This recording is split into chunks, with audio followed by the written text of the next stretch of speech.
Kumekuwa na maneno mengi juu ya bibie Gigy Money pamoja na bwana mkubwa Uncle T, na leo hii tumeweza kuona wameweza kusameheana na kila kitu kiko sawa kwa upande wao, kwa sababu hapo nyuma bwana kulikuwa na sintofahamu nyingi sana ambazo zimekuwa zikiendelea kati yao, lakini sasa hivi tumeweza kuona mambo yao yako shengesha, wameshasameheana kila kitu. Kama unavyoona wapo klabu wanaendelea kuenjoy maisha, wameshasahau kila kitu ambacho kilichoweza kutokea katika maisha yao. Haijalishi watu wanasema nini, haijalishi kuna kitu gani ambacho kilichoweza kutokea, lakini bado hao watu wameweza kuonesha mapenzi ya dhati kwao na kutaka kuweza kurudi nyuma kule ambako walikotoka na kusahau kila kitu ambacho kilichoweza kutokea katikati yao.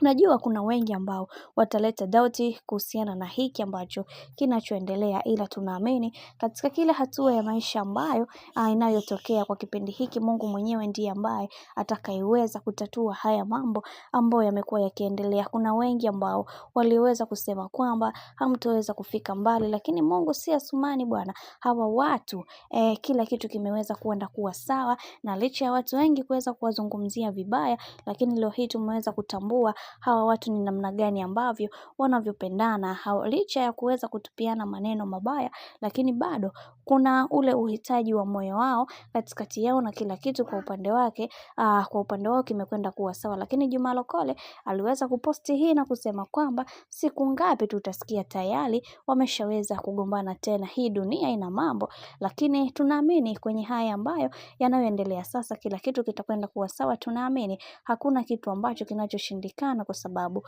kuna vingi ambavyo vipo, na wengi wao wanatamani sana kuweza kujua kila kitu ambacho kipo katikati ya hiki, na wengi wao